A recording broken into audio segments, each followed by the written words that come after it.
बिस्मिल्लाहिर्रहमानिर्रहीम। अस्सलामुअलैकुम वरहमतुल्लाह। ज़िंदगी में चार चीज़ें कभी ना छोड़ें और अपना मामूल बना लें, खैर ही खैर होगी इंशाअल्लाह। इन चारों चीज़ों का ज़िक्र कुरान पाक के हवाले से करूँगा, तो सबसे पहले बात करते हैं अल्लाह ताला के ज़िक्र की। अल्लाह ताला का ज़िक्र करना ना छोड़ें, वरना आप इससे महरूम हो जाएंगे कि अल्लाह ताला भी आपको याद रखे। सूरह अल बकरा की आयत नंबर 152, अल्लाह ताला फरमाता है कि तुम मेरा ज़िक्र करो, मैं तुम्हें याद रखूँगा। नंबर 2, शुक्र अदा करना ना छोड़ें, वरना आप नेमतों में इजाफे से महरूम हो जाएंगे। सूरह इब्राहीम की आयत नंबर 7, अल्लाह ताला फरमाता है कि अगर तुम शुक्र करोगे तो मैं तुमको मज़ीद दूंगा। सुबहान अल्लाह।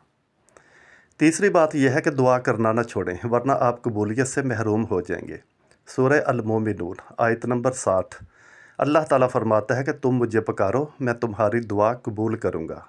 और नंबर 4 है अस्तगफ़ार। अस्तगफ़ार ना छोड़ें, वरना नजात से महरूम हो जाओगे। सूरह अल अनफ़ाल आयत नंबर 33, अल्लाह ताला फरमाता है कि अल्लाह ताला इन्हें अज़ाब देने वाला नहीं जबकि वो अस्तगफ़ार करते हों। सुबहान अल्लाह। अल्लाह पाक हम सबको अमल करने की तौफ़ीक अता फ़रमाए। आमीन।